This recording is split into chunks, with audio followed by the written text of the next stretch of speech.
अस्सलाम वालेकुम country mats, कैसे हैं आप सब लोग। उम्मीद है सब लोग खैरियत से होंगे। आज हम एक और सेशन के साथ आप लोगों के साथ हैं, जो कि डॉक्टर मूसफ साहब जो है हमें ज्वाइन किया है और वो हमें इटली स्कॉलरशिप्स के बारे में कंप्लीट गाइड करेंगे। आप लोगों के जो भी क्वेश्चंस हों वो आप डॉक्टर मूसफ के साहब के साथ जो है उनसे पूछ सकते हैं कमेंट में। वो आप लोगों को ज़रूर जवाब देंगे हर किसी के क्वेश्चन का इंशाल्लाह। तो 2 मिनट वेट करते हैं ताकि स्टूडेंट्स जो है वो ज्वाइन कर लें।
डियर डॉक्टर मोर्से साहब, आप जो है काइंडली अपना इंट्रोडक्शन करवा दें बच्चों को, उसके बाद जो है हम स्टार्ट करते हैं इंशाल्लाह। ओके।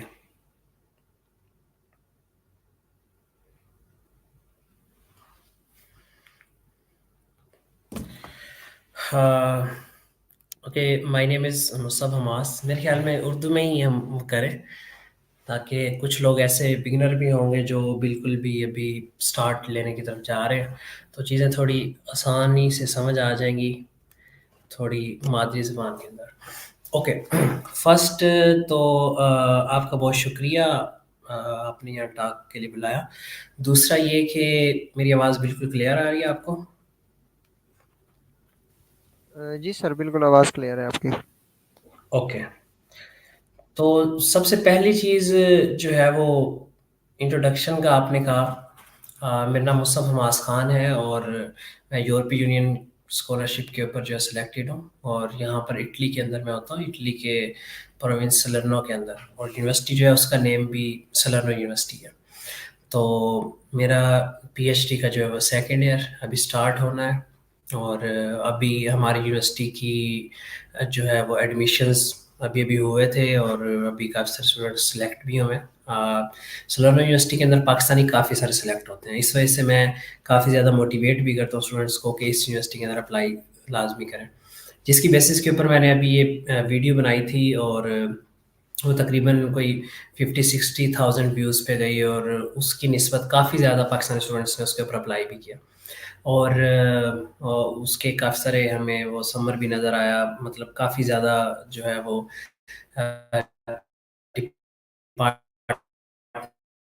डिफरेंट डिपार्टमेंट्स के अंदर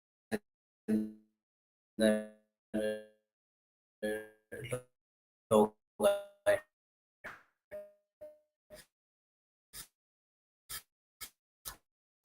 तो बेसिकली इंट्रोडक्शन मेरी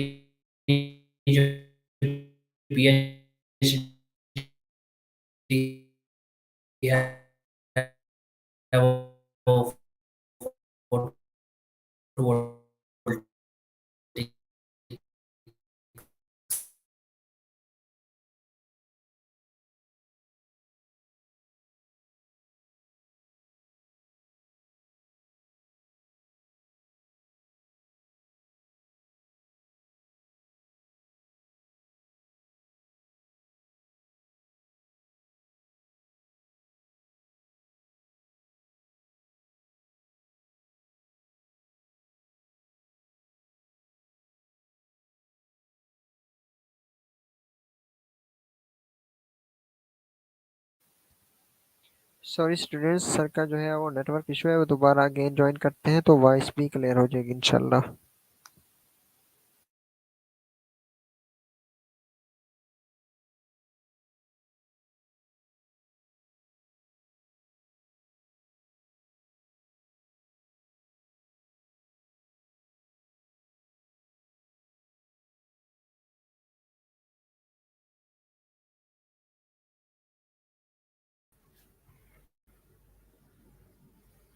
ओके, आवाज़ आ रही है मेरी? तो ये सर अब आवाज़ सही है आपकी। ओके। तो बेसिकली पीएचडी फोटोवोल्टिक्स में इतना ज़्यादा रुझान नहीं है, क्योंकि ये किसी कंट्री ने स्टार्ट नहीं की, इटली ने अपनी तरफ से स्टार्ट की है अभी 2 साल हुए हैं, क्योंकि फ्यूचर जो है वो फोटोवोल्टिक्स के ऊपर है। सोलर एनर्जी को जितना ज़्यादा आप यूज़ करेंगे, तो इस पर रिसर्च भी बहुत ज़्यादा हो रही है। यूरोपियन यूनियन के प्रोजेक्ट्स जो है वो बहुत ज़्यादा इसके ऊपर जो इन्वेस्टमेंट कर रहे हैं।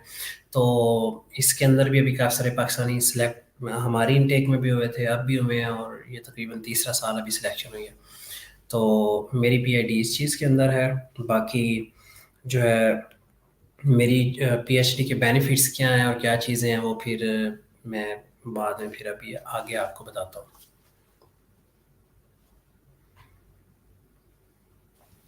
ओके सर, बहुत शुक्रिया आपका। अब जो है हम इंशाल्लाह 1 मिनट के अंदर जो है मैं स्टार्ट कर रहा हूँ डिफरेंट क्वेश्चंस जो होंगे। तो सर जो है उन क्वेश्चंस का जवाब देंगे, और आप लोगों के जो भी क्वेश्चंस हैं स्टूडेंट्स जो हमें सुन रहे हैं, तो वो अपने कमेंट में जो है जो भी क्वेश्चन है वो करते जाएं, ताकि फिर हम उनका जवाब दे सकें आप लोगों को।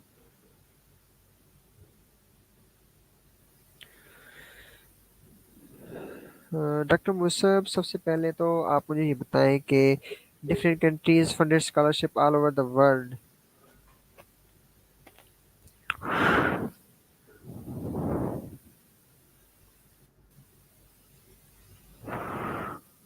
ओके। अ, सबसे पहली चीज़ जो है वो आप पूछ रहे हैं कि डिफरेंट स्कॉलरशिप्स जो हैं वो स्कॉलरशिप है ऑल ओवर द वर्ल्ड, उनके बारे में बात की जाए। सबसे पहले अगर हम बात करें कि पूरा डिवाइड कर लेते हैं, जैसा कि अगर हम बात करें एशिया के अंदर, एशिया के अंदर मम्मी साहब आप अपना माइक ज़रा म्यूट कीजिएगा। ओके, एशिया के अंदर जो है बेसिकली अगर हम बात करें, जो हमारे नज़दीकी कंट्री है चाइना, उसमें काफ़ी ज़्यादा लोग जाते हैं। इसी तरह साउथ कोरिया जो है वहाँ पर काफ़ी ज़्यादा लोग जाते हैं, उनके फुल्ली फंडेड स्कॉलरशिप्स होते हैं। और इसी तरह से मलाइशिया और दूसरे भी काफ़ी ज़्यादा मुस्लिम कंट्रीज़ हैं जिनके अंदर जो है वो आपको फुली फंडेड स्कॉलरशिप देखने को मिलते हैं। अगर हम बात करें चाइना की, तो उसकी अगर हम बात करें तो उसका डिफरेंट स्कॉलरशिप है। जैसा कि उसका आंसू स्कॉलरशिप है, इसी तरह से उसके अंदर 2 डिफरेंट इदारे हैं। इसी तरह से उनका अपना प्रोफ़ेसर्स के थ्रू जो होता है वो अलग से होता है, और इसी तरह उनकी प्रेसिडेंट स्कॉलरशिप अलग होती है। डिफरेंट किस्म के 4 से 5 किस्म के स्कॉलरशिप्स हैं। और अगर हम बात करें साउथ कोरिया की, तो वहाँ पर भी इसी तरह से वहाँ पर ज़्यादातर जो है प्रोफेसर बेस्ड होते हैं और कुछ यूनिवर्सिटी बेस्ड स्कॉलरशिप्स होते हैं।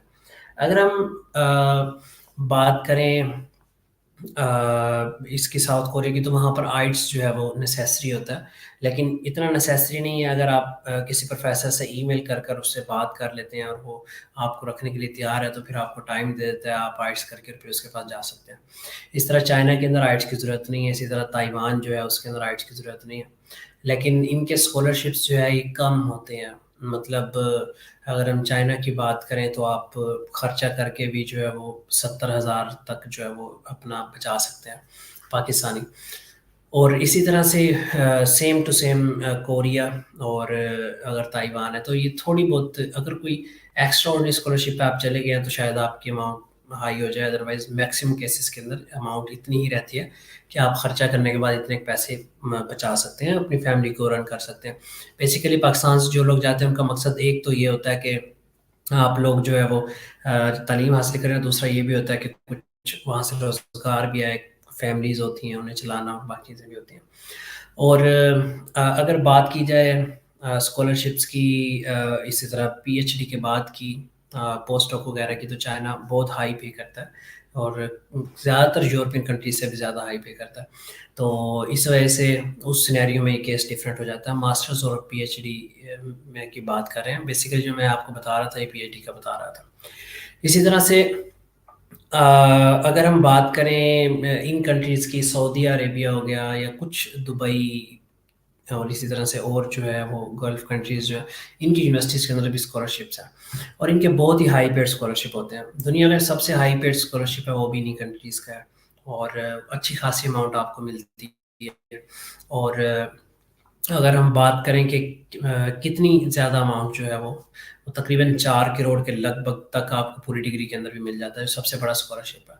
अदरवाइज 2 करोड़, 2.5 करोड़, 1 करोड़ तक, तो 1 करोड़ तक तो यूरोपियन जो कंट्रीज़ हैं उनके आम स्कॉलरशिप्स भी आपको दे देते हैं। टोटल मैं पूरी आपकी जो डिग्री है 3 ईयर उसकी बात कर रहा हूँ।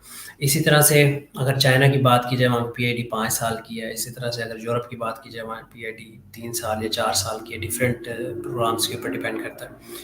और यूरोप के अंदर जो है वो आपको आइट्स की ज़रूरत होती है, कहीं पे टोफल की, कहीं ग्री की, इस तरह की चीज़ों की ज़रूरत होती है।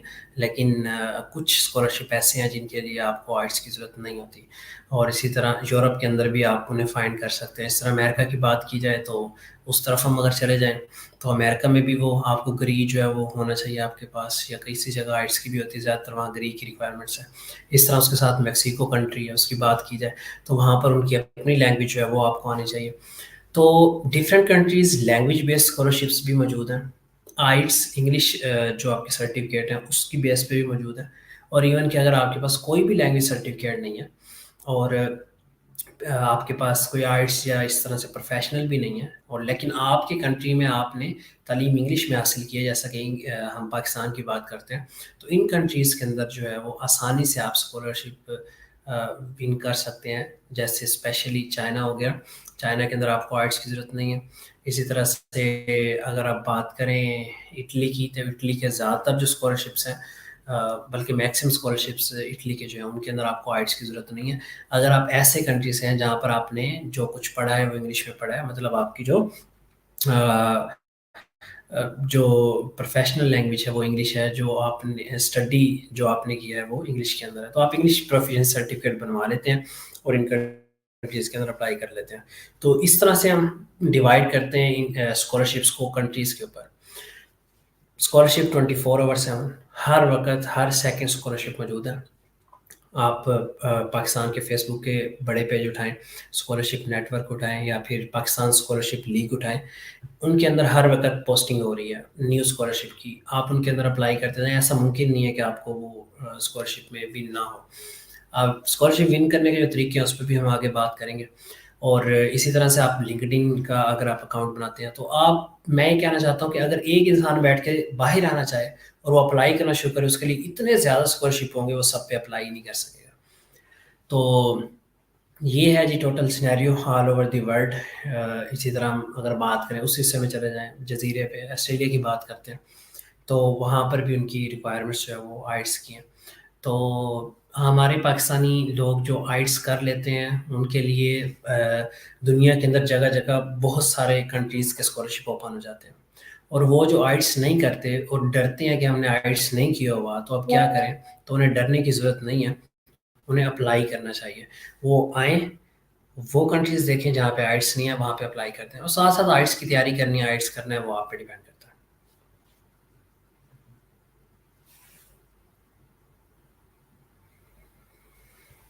ओके हो गया सर। अब थोड़ा आप जो है वो यूरोपियन स्कॉलरशिप्स के बारे में बता दें बच्चों को कि यूरोपियन स्कॉलरशिप्स कितनी और कैसे कैसे उन पर अप्लाई कर सकते हैं।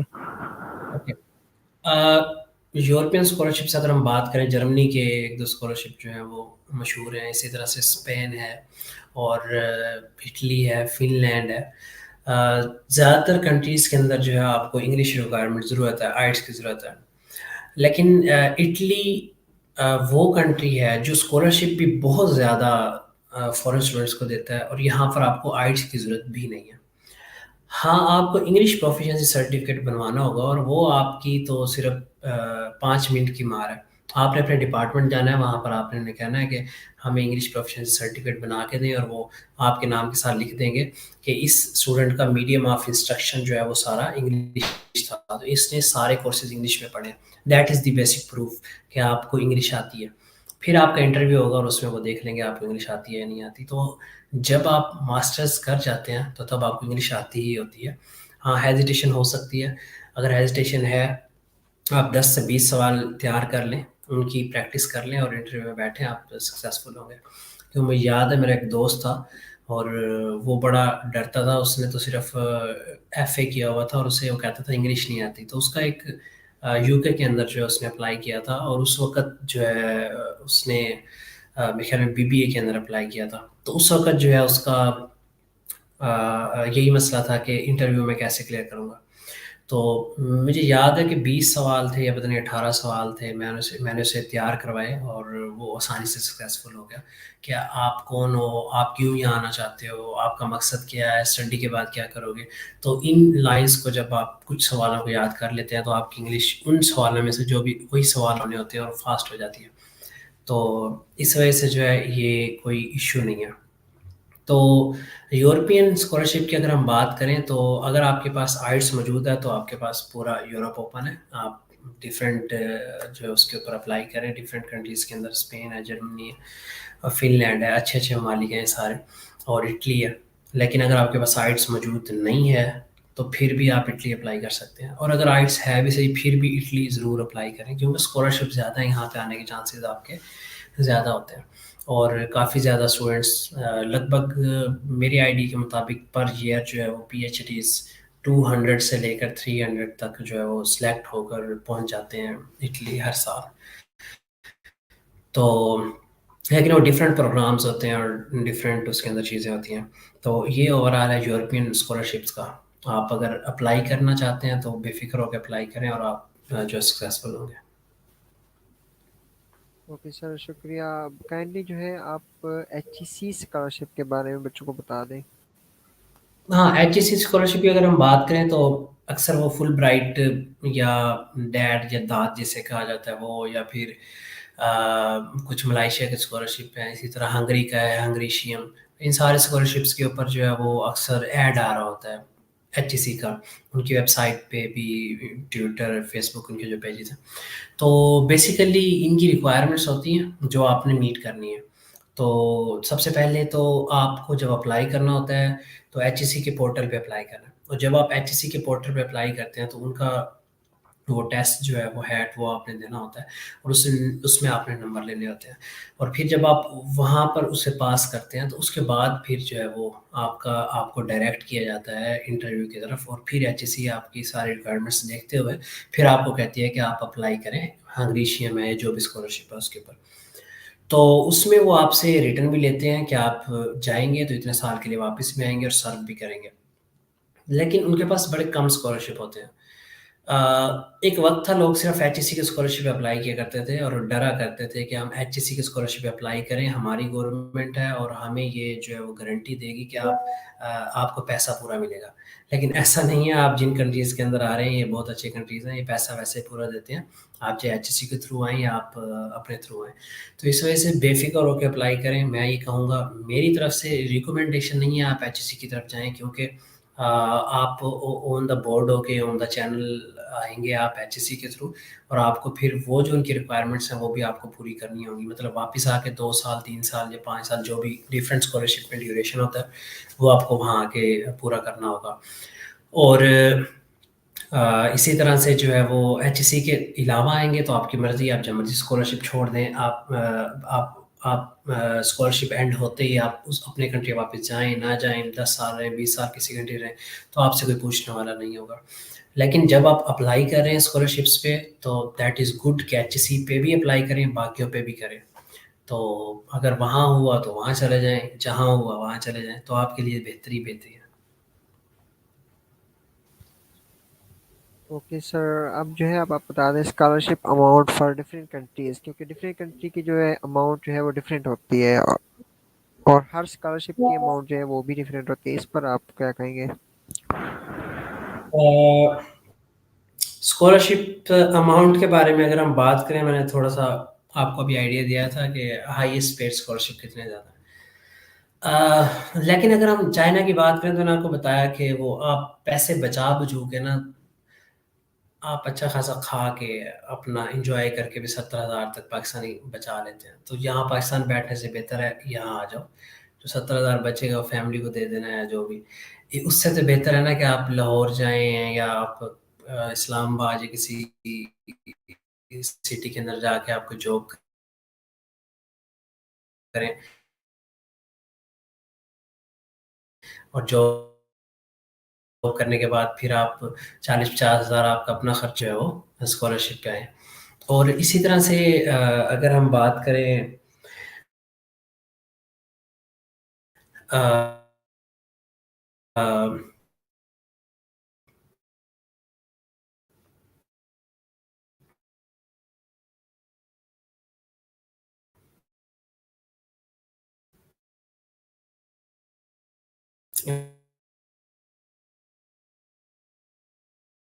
अ,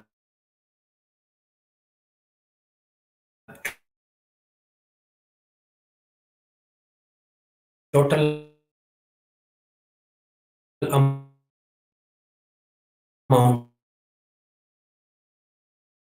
की कोरिया की बात करेंगे, सेम एज़ इट इज़ यही 100-100 कह लें आप थोड़ा ऑपरेशंस के ऊपर।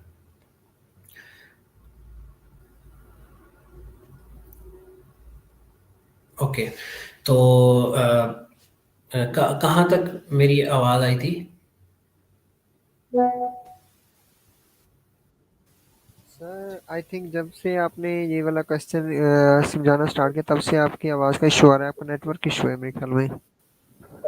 ओके, तो बेसिकली मैं ये कह रहा था कि चाइना का तो मैंने बताया कि आप खर्चा करके 70,000 तक पाकिस्तानी बचा सकते हैं और इसी तरह ताइवान और कोरिया के अंदर यही सेम चीज़ है। और ताइवान, कोरिया और चाइना के अंदर आप ईमेल्स करते हुए प्रोफेसर्स को जो है वो ढूँढ लेते हैं आसानी से और वहाँ पर भी आपको स्कॉलरशिप मिल जाता है। लेकिन यूरोप के अंदर ईमेल करने से स्कॉलरशिप्स नहीं मिला करते, लेकिन लोग ट्राई करते हैं और बाद औक़ात हो भी जाता है। लेकिन बहुत कम केसेज़ में ऐसा देखने में आया। और अगर स्कॉलरशिप अमाउंट की बात करें, आप यूरोपीय यूनियन की तरफ आते हैं तो आप मैरी क्यूरी स्कॉलरशिप अगर ले लेते हैं, तो वो आपको ज़्यादातर जो है वो फैमिली भी आपकी सपोर्ट करता है। इसी तरह से आपको 15 लाख रुपए या इससे थोड़ा-सा ऊपर भी अमाउंट पाकिस्तानी मिल सकती है। कम करते हैं तो 8 लाख, 9 लाख, 6 लाख और मिनिमम में मिनिमम साढ़े 3 लाख, 4 लाख जो है वो आपको ज़रूर मिलता है, कम से कम स्कॉलरशिप में भी। और इतने स्कॉलरशिप से भी आप आराम से जो है 2 लाख, 2.5 लाख तक बचा लेते हैं, डिपेंड करता है सर्कमस्टांसेस पे आप किस सिटी में। जैसे मैं जिस सिटी में हूँ ये थोड़ा सस्ता है तो इधर जो है वो यहाँ पर ज़्यादा पैसे बच जाते हैं। अगर हम थोड़ा इटली के ही सेंटर में चले जाएँ, मतलब उसके कैपिटल में चले जाएँ, तो वहाँ पर आपको चीज़ें महँगी होंगी, रिहाइश महँगी होगी, तो थोड़े से पैसे आपको कम बचेंगे। लेकिन इतने का आपको बच जाते हैं, 2 लाख तक की अमाउंट तक आप बचा सकते हैं आसानी से। और ये मिनिमम स्कॉलरशिप आपको बता रहा हूँ। और इसी तरह अगर आप फिर इसके अंदर और भी चीज़ें होती हैं। आप कॉन्फ्रेंस पे जा रहे हैं, समर स्कूल जा रहे हैं। मैं अपनी स्कॉलरशिप की बात करूँ तो मैं 6 दिन लगा के आऊँ किसी कॉन्फ्रेंस पे, 8 दिन लगाऊँ, 10 दिन लगाऊँ, तो वो सारी जो अमाउंट है वो सारी इन्होंने हमें पे करनी है। हमारे खाने का खर्चा सुबह-शाम का और पाकिस्तानी पैसों में अगर मैं बात करूँ तो तकरीबन 20-24 हज़ार रुपए पाकिस्तानी पर डे हमें मिल जाते हैं कि आप 1 दिन में खाना खा रहे हैं। तो मतलब अच्छी खासी अमाउंट होती है। आप इसी तरह से ट्रैवल जितना कर रहे हैं वो सारा जहाज़ में ट्रैवल करें, बस पे करें, गाड़ी पे करें, आपको कोई रोकने वाला, पूछने वाला नहीं है। वो सारे पैसे उन्होंने आपको देने हैं। इसी तरह से जब आप यहाँ पर आते हैं तो आप स्टडी अब्रॉड करने के लिए यहाँ से किसी और कंट्री में जाना होता है। तो मेरे स्कॉलरशिप में ये है और ज़्यादातर स्कॉलरशिप्स में ये होता है। तो जब आप किसी और कंट्री के अंदर जाते हैं तो यही आपकी स्कॉलरशिप की अमाउंट जो है ये इंक्रीज़ हो जाती है। तो बाज़ केसेज़ में डबल हो जाती है, बाज़ केसेज़ में हाफ़ इंक्रीज़ हो जाती है। ओवरऑल अगर आप यूरोपीय यूनियन, अगर इटली आप आ जाते हैं तो यहाँ पर अगर आप वीज़े के ऊपर आते हैं तो आपके पास शेंजन वीज़ा होगा, तो आप 20-30 ममालिक का आपके पास वीज़ा है, आप किसी भी कंट्री के अंदर आप जा सकते हैं, आप पूरी दुनिया घूम सकते हैं। जब आप यहाँ आएंगे, यहाँ पर आपको जो इटली के अंदर आप अगर आप आते हैं तो यहाँ पे रेजिडेंसी कार्ड आपका बनेगा, उसकी बेसिस पे आप पूरी दुनिया के अंदर अप्लाई कर सकते हैं, जा सकते हैं। 4 साल 5 साल जैसे कंप्लीट होंगे, इनकी रेजिडेंस आपको मिल जाएगी, आप इनके शहरी बन जाएंगे। 5 साल मजीद कंप्लीट होंगे तो आपको इनका पासपोर्ट भी मिल जाएगा, तो आप यहाँ के होकर रहना चाहें यहाँ होकर रह लें, वहाँ जाना चाहें वहाँ जा सकते हैं। तो ये ओवरऑल सिनेरियो है। और इसी तरह से अगर आप गल्फ़ कंट्रीज़ के अंदर जो है, जैसे सऊदीया हो गया या दूसरे दुबई, ये दो और भी मतलब कि अगर कंट्रीज़ की बात करें, उनमें आप अप्लाई करते हैं तो वहाँ पर स्कॉलरशिप अमाउंट इससे भी कहीं ज़्यादा होती है। इस तरह अमेरिका के अंदर भी स्कॉलरशिप काफ़ी ज़्यादा है, स्विट्ज़रलैंड के अंदर है, ऑस्ट्रिया के अंदर है, बट वहाँ पे खर्चे भी ज़्यादा होते हैं। और तकरीबन रेशो इतनी ही रहती है अमाउंट की, कि मैक्सिमम आप बात करें तो पाकिस्तानी 15 लाख से 16 लाख तक, और मिनिमम बात करें तो 3.5-4 लाख तक आप अर्न कर लेते हैं यूरोपीय यूनियन के इस साइड पे आने पे। अगर चाइना की बात करें तो मैंने पहले बता दिया। ओके सर, काइंडली अब आप ये बता देंगे criteria for fully funded scholarship for master and PhD. Criteria same है, सिंपल है, डिग्री मौजूद है तो अप्लाई करो, दैट्स इट। मास्टर किया हुआ है, पीएचडी के लिए अप्लाई कर दो, बैचलर किया हुआ है, मास्टर के लिए अप्लाई कर दो, कोई क्राइटेरिया नहीं है, यही एक डिग्री आपका क्राइटेरिया। उन कंट्रीज़ के अंदर जहाँ पर आइट्स ज़रूरी है या ग्री ज़रूरी है या टोफल चाहिए उन्हें, वहाँ पर आप इन सर्टिफिकेट के साथ अप्लाई करेंगे। जहाँ पर ये ज़रूरी नहीं है, सिंपल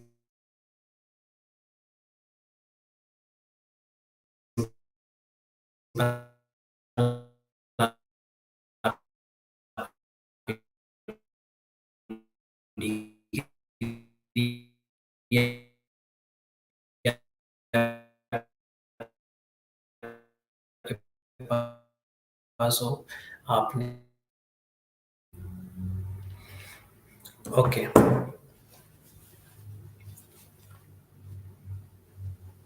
सर, काइंडली अब जो है आप डॉक्यूमेंटेशन के बारे में बता दें कि कौन कौन से डॉक्यूमेंट्स रिक्वायर्ड होते हैं इटली स्कॉलरशिप के लिए। फिर सेम आंसर, डॉक्यूमेंट सिर्फ आपकी जो डिग्री है वही रिक्वायर्ड होती है, और पासपोर्ट बनवा लें, क्योंकि उसके बगैर तो आप बाहर आ नहीं सकते। ये दो चीज़ें मौजूद हों तो आप अप्लाई कर सकते हैं, किसी और डॉक्यूमेंट की आपको ज़रूरत नहीं है। सिर्फ आपको मैंने पहले बताया, इंग्लिश प्रोफिशिएंसी लेटर बनवाएं अगर आपके पास आइट्स नहीं है, और इसी तरह से 2 रिकमेंडेशन लेटर बनवाएं जो आपके प्रोफेसर से होंगे, जो सिंपल लिख के देंगे एक पेज के ऊपर कि इसकी अच्छी खसूसियात हैं, इसने अच्छे से काम किया है। अच्छे अच्छे टेम्पलेट ढूंढ के 2 रिकमेंडेशन लेटर बनवा लें, वैसे 3 बनवा लें, कहीं किसी माइनर से कोई 1-2 स्कॉलरशिप है उनमें 3 भी मांगे जाते हैं। तो कोशिश करें फुल प्रोफेसर के हों, ना मिलें तो एसोसिएट के हों, ना मिले तो असिस्टेंट के हों। तो इस तरह से, और उनके बनवाएं जो रिसर्च के अंदर इन हो, रिसर्च कर रहे हो, रिसर्च उनकी पब्लिश हो रही है, उनकी प्रोफाइल अच्छी हो, तो वो बाज़ का आपको फ़ायदा दे जाता है। तो रिकमेंडेशन लेटर बनवाएं, इंग्लिश प्रोफिशिएंसी लेटर बनवाएं, पासपोर्ट बनवाएं, और आपका जो डिग्री है उसकी बेसिस पे आप अप्लाई करें, that's it. Sir, आइट्स degree necessary और नॉट। इसका सेम मैंने वो सारा पहले ही जवाब दिया कि आइट्स की नेसेसरी है जिन कंट्रीज़ के लिए, और बाकी जिनके लिए नहीं है वो भी आपको बताया। एक चीज़ सिर्फ ऐड करूँगा, कुछ जगह के ऊपर वो लिखते हैं कि आइट्स ज़रूरी है, लेकिन आप चाहते हैं मैं अप्लाई करूँ और आपके पास आइट्स नहीं है, आप जाएँ उनकी वहाँ से ईमेल ढूँढें, उनके ऑफ़िस की एडमिनिस्ट्रेशन ऑफ़िस जो है वहाँ पर जाके उन्हें ईमेल करें कि मैं अप्लाई करना चाहता हूँ, यहाँ पर आइट्स की रिक्वायरमेंट है, लेकिन मुझे आइट्स करने की ज़रूरत नहीं है। उसकी वजह ये है कि मैं ऑलरेडी जो मेरा मीडियम ऑफ़ इंस्ट्रक्शन है वो इंग्लिश है। मैंने अब तक जो भी पढ़ा है वो सब इंग्लिश में पढ़ा है। तो इस वजह से मेरे पास ये इंग्लिश प्रोफ़िशिएंसी लेटर है, वो भी ईमेल के साथ अटैच करें। तो कुछ केसेज़ में देखने में आता है कि वो आपको वेव ऑफ कर देते हैं आइट्स, और वो कहते हैं कि आप अप्लाई करें, ये आपका लेटर ठीक है। Okay sir, how much money is going to be used. Can you please put the question again? Sir how much money is going to be used, मतलब कितना पैसा हमारे पास होना चाहिए। पैसे की ज़रूरत नहीं है स्कॉलरशिप पे आने के लिए, कोई पैसा नहीं लगेगा। हाँ, आप देखो अब डॉक्यूमेंटेशन जो आपने करवानी है, मैं आपको फिर कह रहा हूँ, आपको डॉक्यूमेंट अटेस्ट करवाने की ज़रूरत नहीं है। At the point of apply ज़रूरत नहीं है। मुझे अक्सर मैसेज आता है कि हम अप्लाई कर रहे हैं और मसला ये है कि हमारे पास डॉक्यूमेंट्स अटेस्ट हुए हुए नहीं हैं, तो हम वो करवा लें फिर हम करते हैं। आप करवाते करवाते आपका 6 साल लग जाएगा, 6 माह लग जाएंगे, आप तब तक अप्लाई नहीं करेंगे किसी भी कंट्री की। बल्कि मैक्सिमम कंट्रीज़ की, हो सकता है किसी स्कॉलरशिप की रिक्वायरमेंट हो, लेकिन मैक्सिमम स्कॉलरशिप की रिक्वायरमेंट्स ये नहीं है कि आप अटेस्ट करवा के अप्लाई करें। आप अप्लाई करते हैं, आप वहाँ पर आके इंटरव्यू देते हैं, इंटरव्यू देने के बाद आपको वो बुलाते हैं और बताते हैं कि आप सिलेक्ट हो गए। उसके बाद वो कहते हैं कि अब हमें अटेस्टेड डॉक्यूमेंट चेक करवाओ, क्या है कि आप फेक थे या ओरिजिनल। ये प्रोसेस बहुत सारा इसमें टाइम ले जाता है। एक स्कॉलरशिप में अप्लाई करने में, उसके रिजल्ट आने में 4 से 6 माह तक लग जाते हैं अक्सर। तो इस वजह से आप सिर्फ अप्लाई करना शुरू करें, जो डॉक्यूमेंट्स बताए हैं उन्हें पूरा करके। और साथ साथ अपने डॉक्यूमेंट्स, सबसे पहले आपने जो आपकी डिग्री है, मैट्रिक की और एफएससी की डिग्री, ट्रांसक्रिप्ट नहीं डिग्री, उनको आपने अटेस्ट करवाना है बोर्ड से। उसके बाद आपने अटेस्ट करवाना है आईबीसीसी से। इसी तरह आपने जो आपकी बैचलर है या बीएससी एमएससी है या जो एमफिल है, वो डिग्रीज आपने अटेस्ट करवानी है एचईसी से। और वो जब अटेस्ट हो जाएंगी तो ये एचईसी वाली सारी डिग्रीज और आपकी जो बोर्ड वाली डिग्रीज जो आईबीसीसी से आप अटेस्ट करवा चुके हैं, ये दोनों आपने जाकर अटेस्ट करवानी है मोफा से, मिनिस्ट्री ऑफ फॉरेन अफेयर्स। वहाँ से हेयर टेस्ट करवाएंगे और आपका काम कंप्लीट हो जाएगा। तो इस प्रोसेस के अंदर आपका पैसा जो है वो लगता है, जैसा कि कुछ बोर्ड की फ़ीस 4,000 पर डॉक्यूमेंट होती है, कुछ की 1,000 पर डॉक्यूमेंट है, कुछ की 100 रुपये पर डॉक्यूमेंट भी है। तो वहाँ पर आपके जो पैसे लगने हैं वो तो लगेंगे, लेकिन अप्लाई करते हुए ना कोई पोर्टल आपसे कोई फ़ीस मांग रहा है ना कुछ। अगर मैं अपनी बात करूँ तो मैंने तो 1 रुपया नहीं लगाया एप्लीकेशन करते वक्त, ठीक है। और लेकिन काफ़ी सारे लोग पैसे लगाते हैं, फीस, एप्लीकेशन फ़ीस होती है काफ़ी यूनिवर्सिटीज़ के अंदर। अगर आपके पास पैसे हैं और आप एक 1 लाख 2 लाख स्पेयर करना आपके लिए मुश्किल नहीं है, तो आप जो एप्लीकेशन फ़ीस है जिन यूनिवर्सिटीज़ की 30 euro, 5 euro, 10 euro, 20 euro Italian के अंदर होती है, और इस ऑस्ट्रेलिया में भी इसी तरह से डिफरेंट होती है। तो उन पे आप वो फ़ी पे करें और अप्लाई करते जाएँ। जहाँ पर फ़ी पे की बात होती है, वहाँ पर जो यूनिवर्सिटी फ़ीस रखती है, उस यूनिवर्सिटी के अंदर कम लोग अप्लाई करते हैं। तो एक ये फ़ायदा होता है कि फ़ीस पे करने से आपका चांसेस थोड़े ज़्यादा हो जाते हैं। बट जिनके पास पैसे नहीं है, परेशान नहीं होना। मेरे पास पैसे थे, लेकिन मैंने फिर भी नहीं लगाए। तो इस वजह से अगर आपके पास पैसे नहीं हैं, आपने परेशान नहीं होना। ना सिर्फ मैं, यहाँ पर मौजूद मैक्सिमम लोग इस चीज़ की एग्ज़ाम्पल हैं कि पैसे लगाए बगैर फ्री वाली यूनिवर्सिटीज़ के अंदर अप्लाई करने के बाद आप आ जाते हैं। शर्त ये है, रिसर्च प्रपोजल अच्छा बनाओ। सर्च ये है, सीवी अच्छी बनाओ। कैसे बनानी है, डॉक्टर मुस्तफ़ा ऑफिशियल यूट्यूब पे मैं पहले वीडियो अपलोड भी कर चुका हूँ, वहाँ से भी आप देख सकते हैं। और सेम टू सेम उसी तरह से बनाएंगे तो आपका फ़ायदा होगा। अगर किसी चीज़ की समझ ना आए तो आप पूछ भी सकते हैं, यहाँ कमेंट में लिख सकते हैं। उसके अलावा musab.hamas musab.hamas@gmail.com से ईमेल कर सकते हैं, अपने डॉक्यूमेंट्स आप वेरीफाई भी करवा सकते हैं।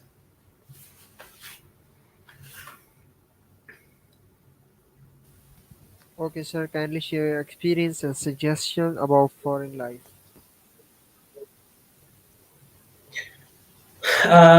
कमज़ोर दिल हज़रात बैरून मुल्क ना आए। उसकी वजह ये है, कमज़ोर दिल का मतलब ये है कि वो तमाम लोग जो घर में बैठ के खाना खा लेते हैं और ख़ुद पका नहीं सकते, तो वो ना आए। लेकिन ऐसे होते नहीं हैं, क्योंकि जो बाहर आना चाह रहा है वो इतना कमज़ोर दिल नहीं होता। ज़रूर आएँ, बाहर ज़रूर आना है। मैंने मज़ाक में ये बात की है। फ़ॉरेन लाइफ़ बहुत अच्छी है, आप बहुत एन्जॉय करते हैं। आपने जितना सोचा नहीं होता, आप उतना ज़्यादा एन्जॉय करते हैं। मतलब आप देखें, आप फ़र्ज़ करें आप पाकिस्तान में और आप एक अमीरज़ादे हैं। आप एक कंट्री घूम लेंगे, 2, 5, 7, 10, 12 घूम लेंगे। स्कॉलरशिप पे आने पे आप पूरी दुनिया घूम सकते हैं। क्यों परेशान हैं आप? हमारे पासपोर्ट के ऊपर लिखा हुआ है कि आप इसराइल नहीं जा सकते, लेकिन आप इस मौजूद किसी बंदे कोई भी बंदा जब यहाँ पर अपना पासपोर्ट जो है वो इनमें से किसी यूरोपियन कंट्रीज का ले लेता है, तो तब आप जो है वो इसराइल भी जा सकते हैं। लेकिन मेरे कहने का ये मतलब नहीं है कि आप इसराइल जाएं। वो जो हालात उसने बनाए हुए हैं, जो चीज़ें हैं, जो मामलात हैं, हम कभी भी ऐसा ना सोचें। लेकिन वैसे एक आपको एग्जांपल दे रहा हूँ कि आप पूरी दुनिया आपके लिए ओपन है, आप कहीं भी जा सकते हैं। आप इनके पैसों पे, इन पे खर्चे पे आप पूरी दुनिया घूमेंगे। वो सारा जिसको देखिए, अब यहाँ पर काफ़ी सारे लोग हैं। अभी मेरा एक दोस्त है, वो कॉन्फ्रेंस के लिए अमेरिका गया हुआ है। उसका visa fees, visa surety, visa लगेगा ज़रूर, फिर उसकी वीज़ा फीस, फिर वहाँ रहने के एक्सपेंस, फिर बाय फ्लाई जा रहा है, जैसे जा रहा है, फिर वहाँ पे बसों पे फिरेगा, गाड़ी पे, जैसे भी सारा ओवरऑल खर्चा जो है वो इनकी गवर्नमेंट देगी।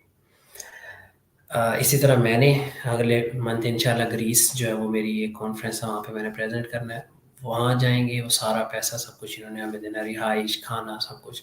उसके अलावा इतनी ज़्यादा स्कॉलरशिप होती है कि आप आसानी से पूरी दुनिया घूमना चाहें आप घूम सकते हैं। तो ये लाइफ बहुत अच्छी है, ज़रूर आएँ और इंजॉय करें। हाँ, बस यहाँ पर जो मेन इश्यू होता है वो ये होता है कि मुसलमान बहुत कम हैं, दूसरे मज़हब के लोग होते हैं, ज़्यादातर लोग जो है वो सेकुलर होते हैं, मतलब ऐसे होते हैं, एथिस्ट होते हैं जिनका कोई मज़हब ही नहीं होता। तो अपना ईमान बचा के रखना यहाँ पर ये थोड़ा सा होता है, तो इस वजह से थोड़ी इस हवाले से हमें मेहनत ज़्यादा करनी पड़ती है, अपने आप को बचा के रखना। और बाकी मामला, बाकी फ़ॉरेन लाइफ जो है वो बहुत अच्छी है। यहाँ पर खाना खुद बनाना पड़ता है और चीज़ें खुद लेके आनी पड़ती हैं। लेकिन अगर आप सुस्त हैं तो आपने परेशान नहीं होना। जैसा कि मैं इधर से जाके वो फ्रोज़न पराठे मिलते हैं, वो ला के रख देते हैं, बस उन्हें निकाला और गर्म कर लिया, आटा गूँधने की भी ज़रूरत नहीं है। तो आसान भी कर सकते हैं आप लाइफ, तो बहुत अच्छी लाइफ है। कोई क्वेश्चन हो तो आप पूछ सकते हैं। जी स्टूडेंट्स, आप लोगों के जो भी क्वेश्चन है वो कमेंट में आप लोग जो है वो करते जाएं। हम वन बाय वन जो है वो क्वेश्चन आप लोगों के कमेंट जो है वो रीड करें और सर जो है उनके रिप्लाई करेंगे। सर सबसे पहला क्वेश्चन जो है वो ये है, how we improve our CV and research proposal.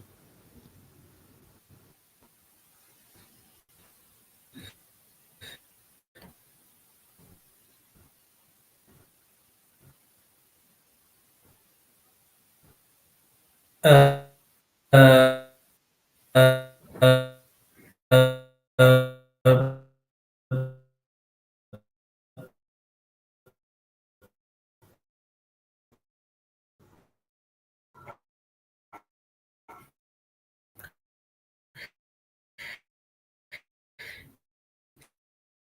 CV research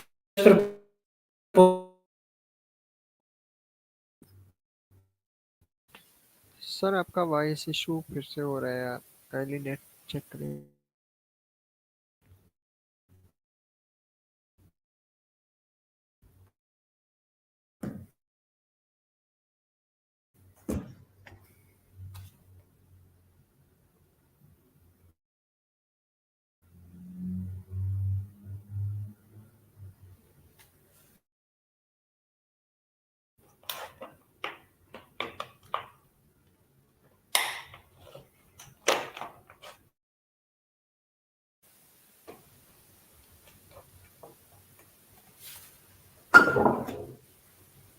okay, am I audible to you?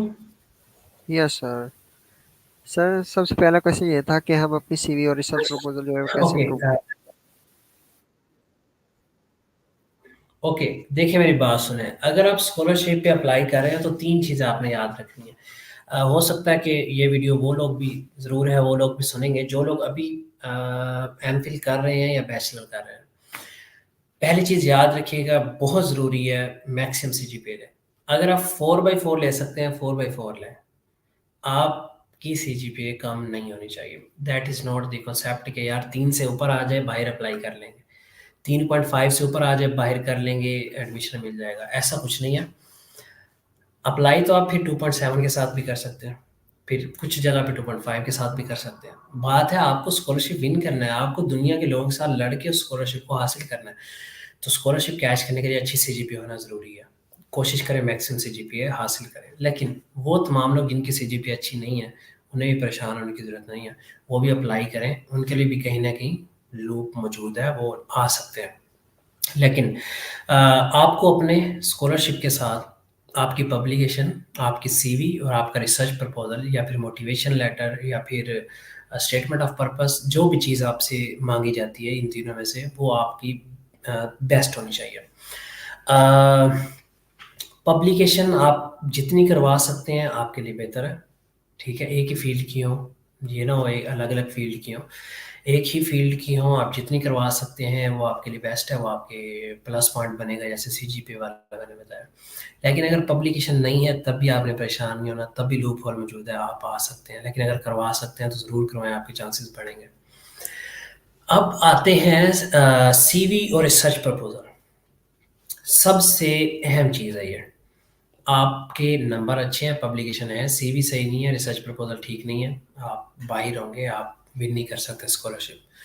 CV को अच्छा कैसे बनाना है, रिसर्च प्रपोज़ल को अच्छा कैसे बनाना है, इसके अंदर लातादार चीज़ें हैं। सिर्फ सीवी के ऊपर 10 से 15 मिनट मैंने बोल के एक-एक पॉइंट बताया हुआ है कि किस पॉइंट को आपने किस तरह बनाना है, किस पॉइंट को कैसे करना है, क्या चीज़ ऐड करनी है, क्या चीज़ ऐड नहीं करनी। किस-किस तरह से ऐड करनी है। इसी तरह से रिसर्च प्रपोज़ल भी एक पूरी साइंस है, वो किस तरह से बनाना है, वो सारा मैं अगेन आपको कहूँगा कि आप यहीं यूट्यूब पे आप लिखेंगे doctor DRMUSAB official, doctor Musab official लिखेंगे आप, मोमिर साहब आप कमेंट में लिख दीजिएगा doctor Musab official YouTube channel. वहाँ से आप जो है वो सीवी की वीडियो छोटी-सी है और प्रपोज़ल की वीडियो एज़ इट इज़ बनाएँ और इंशाल्लाह आप सेलेक्ट होंगे, अगले स्कॉलरशिप में ही सेलेक्ट होंगे। Okay, sir. Next question is Raj Khan ka. How many pages of research proposal is enough for PhD Italy? हाँ, ये सवाल वो बिगिनर कर सकता है कि जिसने अप्लाई अभी शुरू नहीं किया। जब आप इटालियन यूनिवर्सिटीज़ के ऊपर अप्लाई करना शुरू करेंगे, तभी वो आपको वहीं रोकेंगे, वो कहेंगे कि भाई बस इससे ज़्यादा नहीं लिखना या इतना इतना लिखना है। कोई आपको कहेगा 1 पेज लिख दो, कोई कहेगा 3 पेज लिख दो। मतलब कोई कहेगा 1800 वर्ड लिखो, कोई कहेगा इतने इतने सौ वर्ड लिखो, कोई कहेगा विद स्पेसेस लिखो, कोई कहेगा विदाउट स्पेसेस लिखो, कोई कहेगा ये वाले आपने वो पॉइंट्स लिखने हैं। इटली के अंदर सेलेक्ट हो जाना तो मुश्किल नहीं है, लेकिन इसकी एप्लीकेशन को समझना और अप्लाई करना मुश्किल है। इटली की वेबसाइट आप पहली वेबसाइट अप्लाई करने के लिए खोलेंगे, वो इटालियन में होगी, बंदा डर जाएगा। भी डरने की ज़रूरत नहीं है, गूगल क्रोम में ऊपर जाएँ, 3 डॉट्स हैं, उस पे क्लिक करें, थोड़ा-सा नीचे आएँ, ट्रांसलेट का ऑप्शन है, वहाँ से ट्रांसलेट करें। अगर नहीं समझ आई फिर भी, तो यूट्यूब पे जाएँ, लिखें कि ट्रांसलेशन की एक्सटेंशन कैसे ऐड हो सकती है गूगल क्रोम में, वहाँ से छोटी-सी वीडियो देखें, एक एक्सटेंशन ऐड करें। जो भी आपका इटालियन के अंदर पेज आएगा, वो ऑटोमैटिकली ट्रांसलेट हो जाएगा। फिर आप जब उसके ऊपर अप्लाई करना शुरू करते हैं, तो आप समझते हैं कि मैं उठाऊँ एक पेज हो, अपना नाम, अपना पता लिखूँ और नीचे लिख दूँ मुझे पीएचडी चाहिए और आपको मिल जाए। ऐसे नहीं होता, पूरा प्रोसेस होता है, 7-8 पेजेज़ आपको फिल करने होते हैं। तो दिल लगा के स्कॉलरशिप पे अप्लाई करें, टाइम स्पेंड करें, आप यहाँ इटली में होंगे बहुत जल्द। अभी तक इटली के इनटेक तकरीबन ऑल ओवर द एंड हो चुके हैं। अभी कुछ एडिशनल कॉल्स आएँगी, लेकिन उनमें चांसेस बहुत ज़्यादा कम होते हैं। जो लोग पहले से अप्लाई कर रहे हैं उनके तो थोड़े चांसेस ज़्यादा होते हैं क्योंकि उन्हें समझ आ चुकी होती है। बिगिनर के लिए ये नहीं है, आप थोड़ा-सा वेट करें, यही फरवरी-मार्च में फिर दोबारा से एडमिशन स्टार्ट हो जाएँगे। लेकिन तब तक अपना रिसर्च प्रपोज़ल अच्छा बना लें, सीवी अच्छी बना लें, डॉक्यूमेंटेशन करवा लें, बाकी चीज़ें अपनी बेस्ट कर लें। और मैं ये कह रहा था कि जब आप अप्लाई करना शुरू करते हैं तो वहाँ मैंने अपनी वीडियोज़ में बताया हुआ डॉक्टर मुसब ऑफ़िशियल के ऊपर कि आपने किस तरह से अपनी जो एप्लीकेशन है उसको कितना मतलब परफेक्टली रखना है आपने। आपने अगर उन्होंने कहा है ना कि भई आप फ़ाइल को नेम दें, फ़र्ज़ करें मैं लिख रहा हूँ रिसर्च प्रपोज़ल, तो वो आपको बताएँगे, आप लिखो रिसर्च प्रपोज़ल, नीचे अंडरस्कोर और आगे अपना नाम लिखो। आपको जैसा वो कह रहे हैं वैसे करो।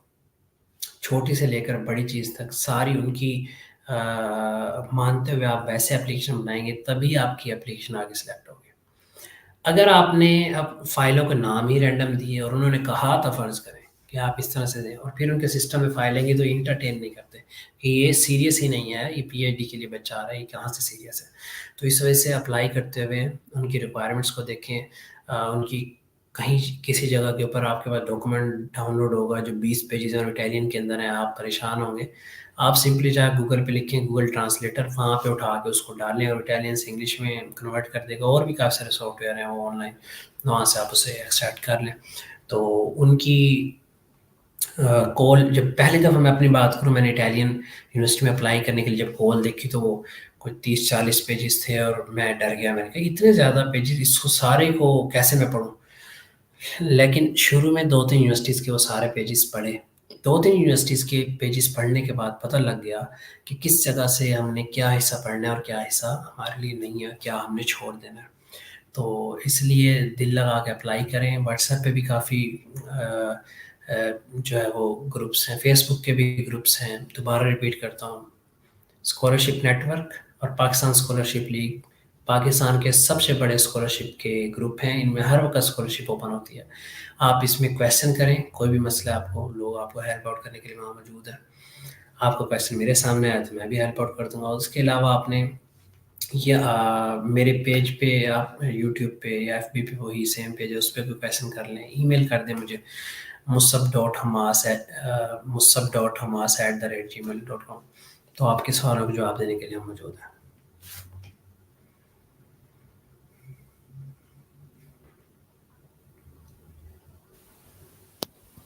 ओके सर, नेक्स्ट क्वेश्चन ये है हसीब हसन का कि recently done with IELTS 7.5 bands, have tons of certificates and I am looking for undergraduate scholarships, any leads kindly।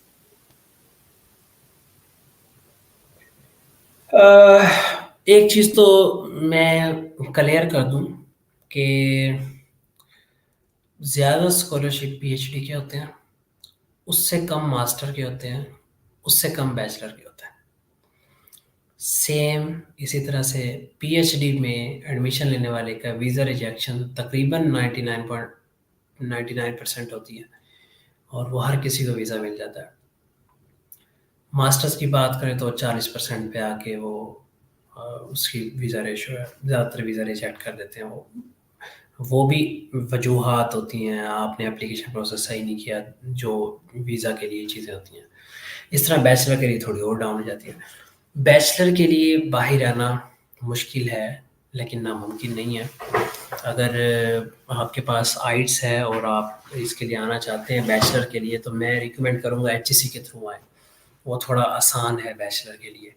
HEC का है, टेस्ट दें अच्छे से और उसकी बेसिस पे अप्लाई करें।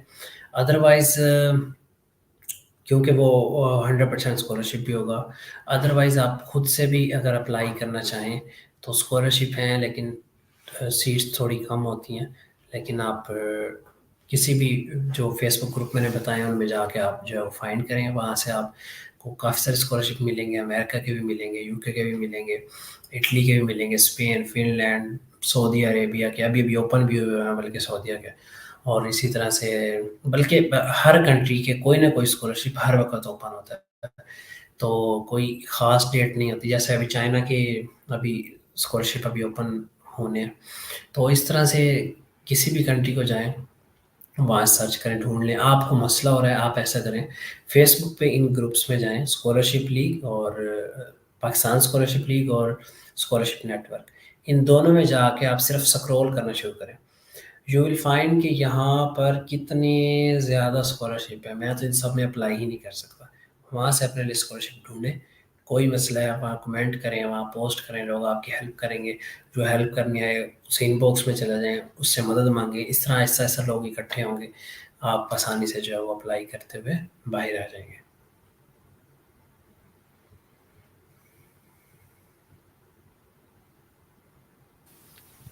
ओके सर, नेक्स्ट क्वेश्चन है नुमान सलीम का। वो कह रहे हैं हमारे भाई 2.56 CGPA in chemical engineering, I want to apply for MS program, is there any possibility। Possibility तो है, क्योंकि आप पास हैं। आप फेल होते हैं तो फिर आप नहीं कर सकते थे ना। आप पास हैं, आपके पास डिग्री है, तो पॉसिबिलिटी है।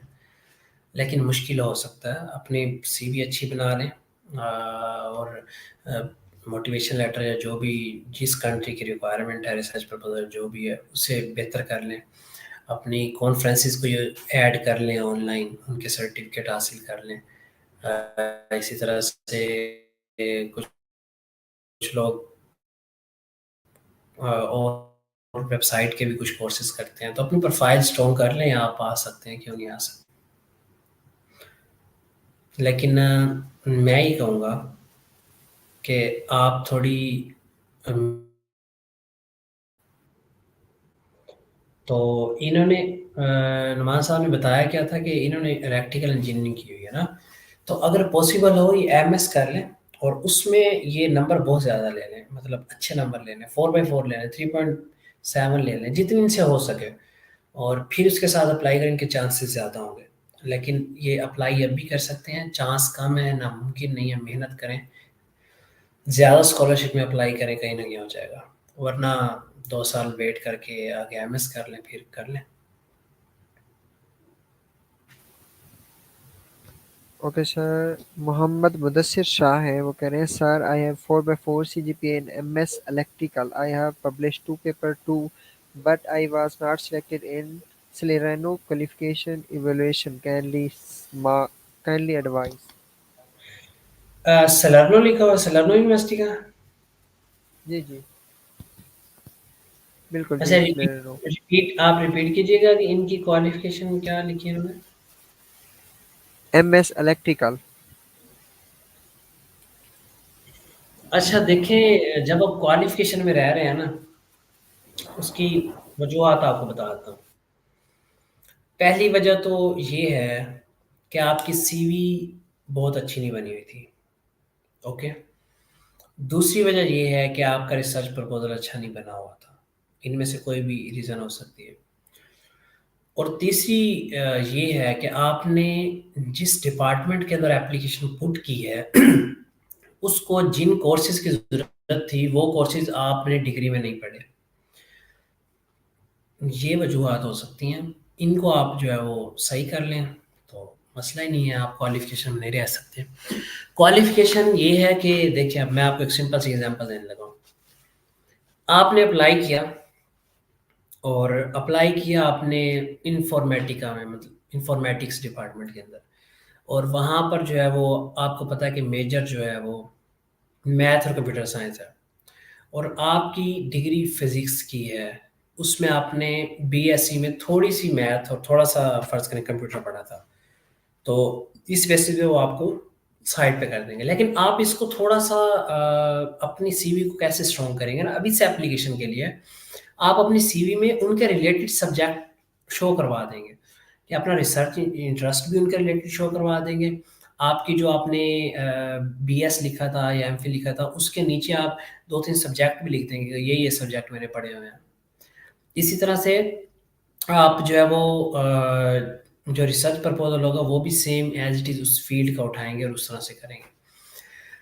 और अगर आपका रिसर्च प्रपोजल बहुत अच्छा है और आपने जो है वो आपकी सीवी भी बहुत अच्छी है, और फिर जो है वो आप रह रहे हैं, तो फिर एक ही वजह बनती है, वो ये है कि जो डॉक्यूमेंट नेसेसरी था अपलोड करना वो आपने अपलोड नहीं किया। जैसा कि कई स्टूडेंट्स मैंने रहते हुए देखे हैं कि उन्होंने बीएससी अपलोड करना ज़रूरी थी, बीएससी की सनद उन्होंने अपलोड ही नहीं की थी। या फिर उन्होंने जो है वो एमफिल की जिस जगह इम्पोर्टेंट थी अपलोड करनी, वो हम वहाँ अपलोड नहीं की थी। या फिर एंड में एप्लीकेशन लिखने के बाद साइन करके अपलोड करनी होती है, वो उसे भूल गए थे। तो ऐसी सिचुएशन में ऐसा कुछ हो जाता है, तो आपको फ़ौरन उनके ऑफिस को ईमेल करनी होती है, उन्हें बताना होता है कि ये मेरे से मिस्टेक हो गई है। तो ये वजूहत ना हो, आपकी एप्लीकेशन बिल्कुल ठीक हो, सीवी ठीक हो, रिसर्च प्रपोजल ठीक हो, तो फिर आप क्वालिफिकेशन में नहीं रहा करते। और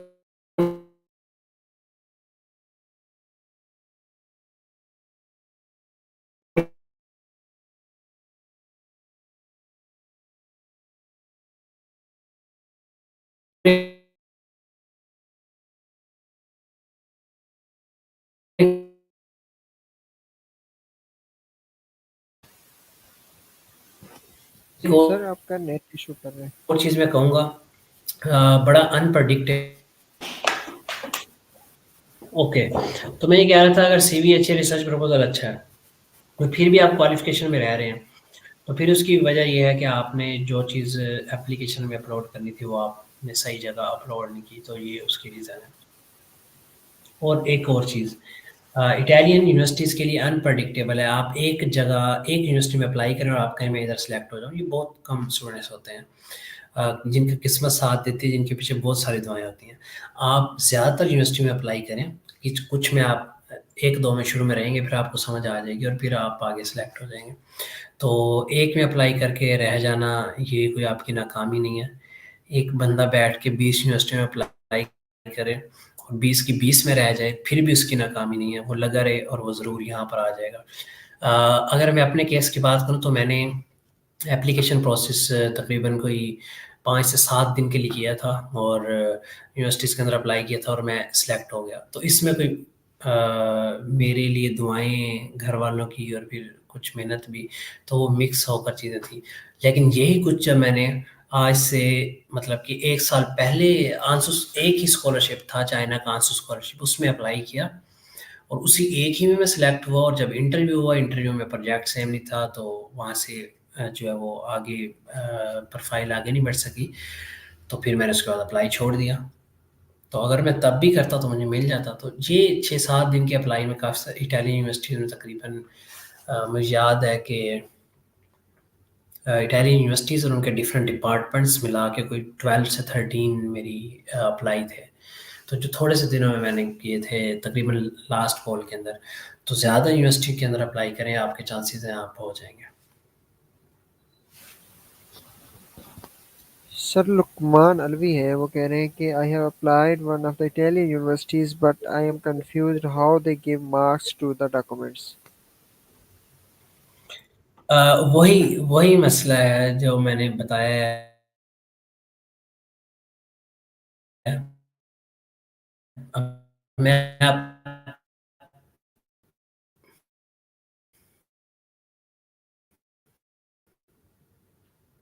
मैं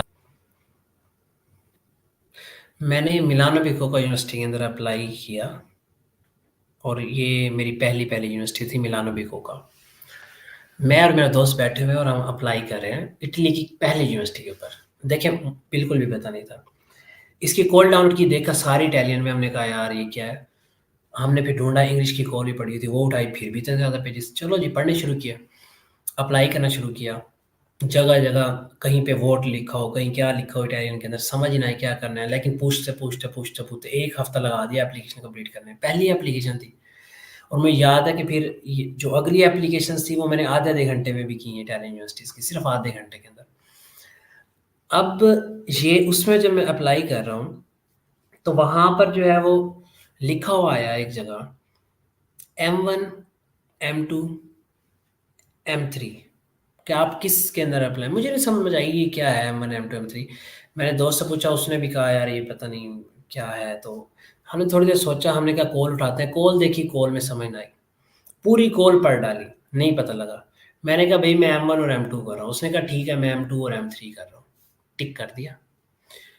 जब फाइनल वैल्यूएशन लगी, हमारे नंबर थे 1-2 और लोगों के 20 में से नंबर आए थे 14, 15, 18।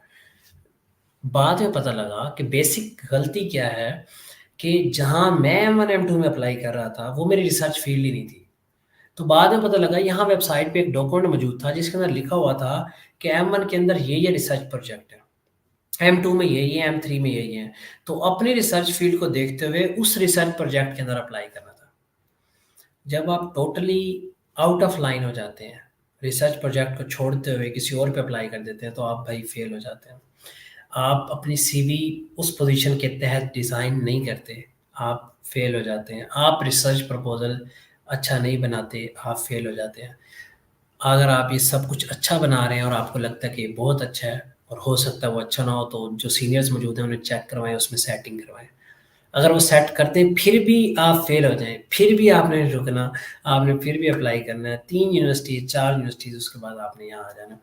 एक चीज़ याद रखनी है, रिजेक्शन की 10 ईमेल आ जाएँ, 20 आ जाएँ, आपको सिर्फ़ एक एक्सेप्टेंस की ईमेल चाहिए, that's it. Okay sir, Safia Faiz हैं, वो पूछ रही हैं, अस्सलाम वालेकुम सर, चाइना में या इटली के लिए स्कॉलरशिप बट हैविंग 3 किड्स और स्पाउस वीज़ा, कोई तसल्ली दे दे, married female with kids, done MS finance 3.74 over 4, done in 2008 2018 sorry. Unfortunately कोई तसल्ली नहीं है, ठीक है, क्योंकि इटली के लिए फैमिली वीज़ा प्रोसेस बहुत ज़्यादा मुश्किल है। हाँ, क्योंकि यहाँ पर रहते हुए चीज़ें नज़र आ रही हैं। इटली आपकी फैमिली को साथ लाना सपोर्ट नहीं करता। बहुत माइनर केसेस के अंदर है कि आउट ऑफ द वे जाके आप प्रोफेसर को कहें और वो वहाँ से मिनिस्ट्री को कहे कि इसका किसी का एक बच्चा है, वो दूध पीने वाला है, वो माँ के बगैर नहीं रह सकता। ऐसी सिचुएशन में वो मिनिस्ट्री को कहेगा और मिनिस्ट्री जो है उसे अलाउ करेगी और वैसे ही उसके बच्चे को साथ जाने देगी। ये बहुत माइनर केसों में हमने देखा है। वरना यहाँ पर औरतें आई हुई हैं, वो अपने बच्चे छोड़ के आती हैं। शोहर छोड़ना तो फिर एक आम सी बात है, या शोहर का बीवी को उधर छोड़ के आना, ये भी, क्योंकि इटालियन गवर्नमेंट जो है वो आपको स्पाउस को साथ अलाउ फौरी तौर पर नहीं करती। आपको पहले यहाँ आना होता है, 5-6 माह में आपके डॉक्यूमेंट्स बनते हैं। 5-6 माह में आपके डॉक्यूमेंट्स बनने के बाद फिर जो है आप जो है वो अपने स्पाउस के डॉक्यूमेंट्स के लिए अप्लाई करते हैं। फिर एम्बेसी के इटालियन एम्बेसी जो है वो लीगलाइजेशन के लिए अपॉइंटमेंट्स तो बहुत ही स्लो सिस्टम है। पहले लीगलाइजेशन के लिए अपॉइंटमेंट लेते हैं, फिर आप वीज़ा के लिए अप्लाई करते हैं, फिर वो रिजेक्ट या एक्सेप्ट, ये कदर कहानी है। तो मुश्किल है, ऐसा नहीं हो सकता आप आएँ, आपके बच्चे भी आ जाएँ, आपका शौहर भी आ जाए, ये फ़ौरी तौर पे नामुमकिन है। लेकिन आप यहाँ आ जाएँ, आप साल 2 गुज़ार लें, तो फिर आप साथ-साथ एप्लीकेशन प्रोसेस भी करें, फिर आप उन्हें बुला सकती हैं। इसके लिए बेहतर है चाइना चले जाएँ। चाइना आपकी बीवी बच्चे सॉरी आपके शौहर और बच्चे वो सारे शिफ्ट हो जाएँगे। इस तरह मैरी क्यूरी स्कॉलरशिप पे आप चले जाएँ। ज़्यादातर मैरी क्यूरी स्कॉलरशिप जो है वो स्पाउस को वीज़ा भी देते हैं, उसके अलग से पैसे भी देते हैं। लेकिन वहाँ पे कम्पीट करना थोड़ा-सा मुश्किल होता है, तो उनकी तरफ चले जाएँ। ओके सर, बिलाल साजिद है। सर जी क्या हाल है आपके? पैसे नहीं है लेकिन बाहर जाना है, गाइड कर दें। बिलाल सर जी, शुरू से आपने ना वीडियो सुनी नहीं है, शुरू से सुनना। मैंने तो पहले कहा है भई जिनके पास पैसे नहीं है वही इस वीडियो सुनें, बगैर पैसों के अप्लाई किए बताएँ। बेफ़िक्र होके अप्लाई करें। मैंने आपको कहा है कि मेरे पास पैसे मौजूद थे, लेकिन फिर भी मैंने पैसे लगाए थे और मैं यहाँ आ गया, और यहाँ पर आने वाले 90% से भी ज़्यादा लोग वो हैं, जो पैसे लगाए बगैर यहाँ पर आते हैं। फ्री की यूनिवर्सिटीज़ हैं इटालियन, ढूँढें और अप्लाई करें। अपने डॉक्यूमेंट स्ट्रॉन्ग करें, बेहतर बनाएँ, जैसा मैंने बताया। DR doctor Mustafa official YouTube channel पे जाएँ, वहाँ पे मैंने वीडियोज़ डाली हैं। वहाँ से सीवी उस तरह बनाएँ, रिसर्च प्रपोज़ल उस तरह बनाएँ, और और भी उसके ऊपर वीडियोज़ हैं, उसे देखें। ये जब आप ये चीज़ें अपनी कंप्लीट कर लें, अगले इनटेक के अंदर अप्लाई करना शुरू करें। मेरे भाई गारंटी से कहता हूँ आपकी चीज़ें अच्छी हों, आप बेफ़िक्र होके अगले साल इटली आएँगे। आपको यकीन नहीं आता, यही अल्फ़ाज़ मेरे पिछले साल थे अपने दोस्तों के लिए, और वो सिलेक्ट हो के, एक मेरा दोस्त अभी पोलैंड जो है वो आने लगा है, दूसरा दोस्त जो है वो मेरा इटली आने लगा है, तीसरा भी तकरीबन इसी तैयारी में है। और इसी तरह हम, एक सिंपल सी एग्ज़ाम्पल देता हूँ, हम 4 रूममेट थे। एक जो हमने सोचा हम अप्लाई करते हैं। एक रूममेट चाइना चला गया पीएचडी के लिए, एक मेरा रूममेट जो है वो यहाँ पीसा में होता है, पीसा टावर, जो हमने फिज़िक्स की बुक में भी देखा हो 9th में, पीसा सिटी है यहाँ पर, उधर होता है। और मैं इधर इटली के सलर्नो में होता हूँ, और चौथा जो हमारा दोस्त है वो पोलैंड होता है। और इसी तरह आसानी से आप आ सकते हैं विदिन 1 ईयर। डॉक्यूमेंट्स ओके करें और आप अप्लाई शुरू करें। पैसों की ज़रूरत नहीं है। ओके सर, बिलाल साजिद दोबारा कमेंट किया, वो कह रहे हैं कि आपने पहचाना कि नहीं, बिलाल फ्रॉम PB21। हाँ जी, हाँ जी, हाँ जी। बिलाल मैंने पहचान लिया। मैं पहले पंजाब कॉलेज इधर, जो मेन इनका कैंपस है डायरेक्टरेट बी का लाहौर में, यहाँ पे मैं लेक्चरर था 2 साल। तो फिर मैं यहाँ पर पीएचडी करने के लिए आ गया, तो मैंने पहचान लिया बिलाल।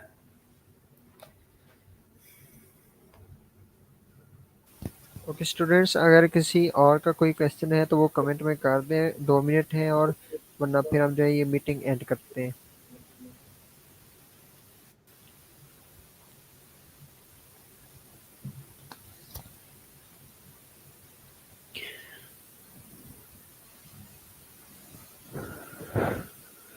सर जी आपके तो यहाँ पे पता नहीं स्टूडेंट्स हैं या क्लास फेलोज हैं, वो तो बहुत सारे हैं। वो कह रहे हैं सर जी मैं फैज PB 23। हाँ जी फैज, कैसे हो?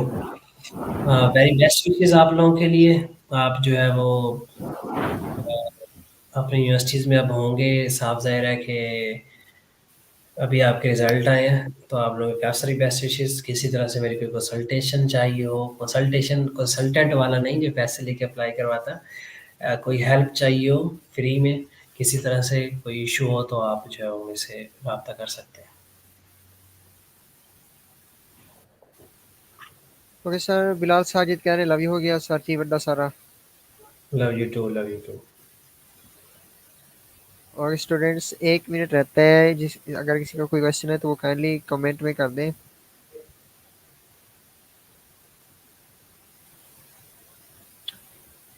बाकी डॉक्टर मुसर साहब आपका बिग वाला थैंक्स हो गया हमारी तरफ से और हमारी टीम की तरफ से।